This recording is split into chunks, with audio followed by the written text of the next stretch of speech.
Virginia Citizens Consumer Council, and I too was a part of the discussion when this legislation was passed. And I'm concerned on behalf of regular consumers that this upsets the balance and that it could be used in a way to hurt consumers.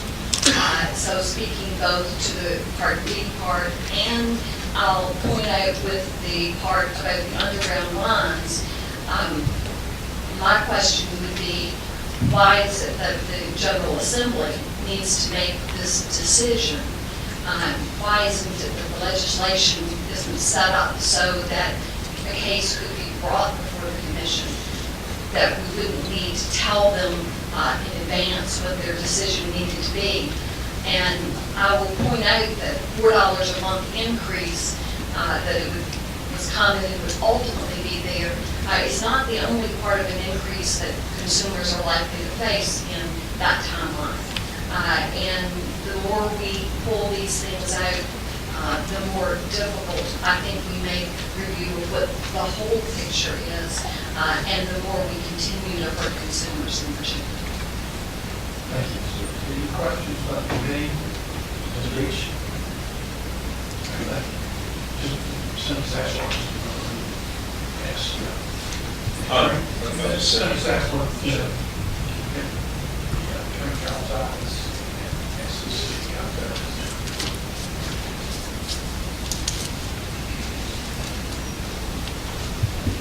Mr. Chairman, Meade, proud of the Attorney General's office. As I think most of you know, my section of the Attorney General's office serves as the Consumer Counsel and the SEC rate cases. Most of the focus has been on the subsection D, so I'll address that. Let me just first very briefly as far as the underground piece of it. Consumer Counsel does not have a position on the undergrounding aspect of it. I just want to point out for your benefit, though, the company could go forward and undertake this activity, and if the Commission finds that it's reasonable to do so, get cost recovery. It does not necessarily need explicit authorization in code to do that. And the second point is, just so you're aware, there is an exemption in here that these costs are not going to be borne by large industrial customers. It's just on the residential and commercial customers. So just want to make sure that you understand that. With respect to subsection D, as Mr. Thomas noted, there was language in a language before the CUR last week, amending it, that was definitely problematic, very strong concerns from the Consumer Counsel's perspective. The amendment now has been, I guess I would say, softened, or it is responsive, at least to some degree, to the concerns we raised. Now, as I understand it, will say the Commission may determine any proceeding reasons for this cost. Mr. Petrini explained why that might not still take care of it, if something's changed. I suspect he is correct that if it's litigated, parties will say, well, it's changed for a reason, and so forth. Our preference would be that it stays the way it is in the code, but with the amendment that's here now, as opposed to what's for the CUR, it's definitely better for the customer from a ratepayer standpoint. How the Commission would view that, obviously I can't say. I think there's enough room for parties to be on both sides, so if there's a feeling, desire to make some change, then the change we have now, as opposed to the change that's before the CUR, the one now is definitely perfect. Any questions, Mr. Brown? Carl, any comments about this declaration?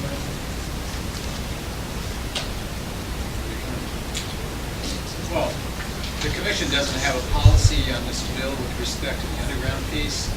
With respect to the amendments to subsection D, whether the amendment stands or whether the amendment is removed from that, the Commission will apply the law as it comes out of this General Assembly.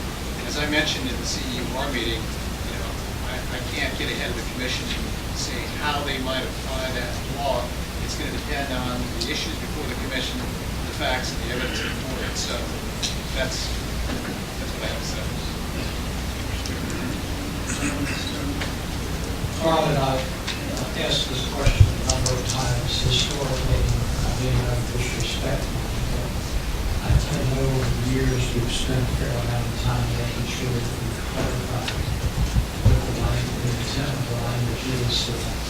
Is the state corporation commission clear on what the intent of this language is, and then in supplementary to is? You've asked me this question a number of times, and my answer really is, as I just provided a minute ago, because the commission has to apply the law that comes out of this General Assembly. But I personally can't get ahead of the judges and say how they would apply that law in a set of facts and circumstances. And that may not be the answer that everyone would wish. That is the answer that I have. Well, Mr. Chairman. No, in fact, are you an attorney? Yes, sir, I am. And reading it as an attorney, do you understand the language of this particular in paragraph B? I understand that the language has been changed in subsection D. And I do understand that it now reads, the commission may determine during any proceeding and so forth. And that is the change in the law that would come as a result of that amendment, and that is the law that the commission would want. Thank you very much, Sean. Are there other questions, Commissioner? Senator Saslaw. Well, first off, if you, Mr. Thomas wants to discuss some of the things here, I'll just say this, that I remember in 2007, I think, if I remember serves me correct, Senator Norman sponsored the original bill, and Senator Wampler was the chair of the committee then. And I'm not sure had we known that there was going to be an interpretation such as this Thomas result of the old clause that nothing in here shall preclude. I'm not sure that Senator, I can't speak for him, but I'm not sure he could have phrased it that way. But it is what it is, and that's what we've had to deal with. I was a little surprised that from the Virginia Citizens Consumer Council expected this to be done for free, essentially. But it can't be done for free. This is an expensive proposition because we start burying, these wires underground in various parts of the state. But anyways, yield to Mr. Thomas at this point. Mr. Thomas. Mr. Chairman, members of the committee, Bill Thomas again for Dominion. I just wanted to read to you the language from that November 26 order that caused the controversy over subsection D. This is page 27 of the order on November 26 in the most recent biennial review case for Dominion. The General Assembly explicitly told us what has primacy.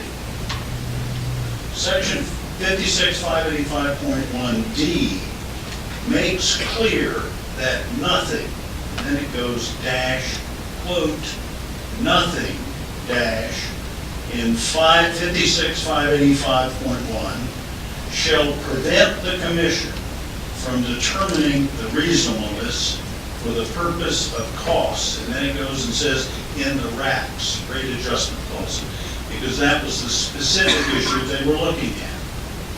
Our fear is very simple, is that there are lots of very specific provisions in 585.1. For example, the 100 basis point added for nuclear or for offshore wind, as an example. Under this interpretation, the Commission, in the name of reasonableness and cost, can just ignore that, because in their view, the General Assembly has explicitly told us what has primacy, and all of that primacy comes from the words, nothing in this section shall preclude. That's the reason to strike it. Thank you.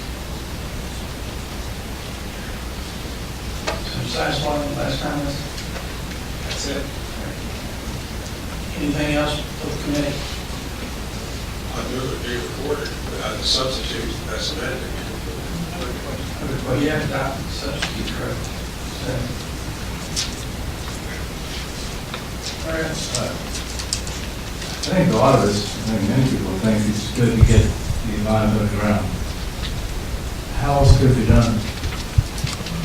How is it? How else would you put it underground unless the utility can put it in the rate base, the cost? Well, are you answering me, or is this in response to? Anybody? Well, they can't. I mean, it's not a freebie, it's expensive. And oh, by the way, for minimal additional costs, if they want cable and telephone, people can use the same hole, which would save them a lot of money if they want to do this.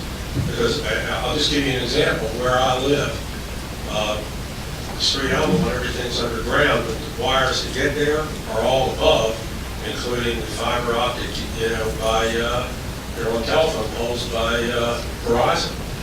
And they'll be able to put all this, underground. For a fee. Sure. In a few years out, I think Mr. Operator's doing about $4. Is that? That would be at the 10-year 10-year mark. Because remember, Did that net out any savings from maintenance? Or well, there may very well wind up being a savings, and that's what, that's what the SCC will be looking at. I mean, if they're only spending half of what they currently spend in that 10th year on a normal year for, restoring homes, I'm sure that will be, will affect the rate base. And should. Thank you, Mr. Other questions? Mr. Chairman, Senator Saslaw, I've been listening, and maybe it's just me, I'm a little confused, but are you comfortable that there's nothing in this piece of legislation that precludes the State Corporation Commission from having a final say in what's, a fair rate and what's not? There's nothing here that's going to prevent that. Nothing. Thank you, Mr. Chairman. Other questions? Senator Saslaw, is it correct that the large manufacturers will not experience a rate increase? This is not only, it's not only industrial users. Thank you, sir.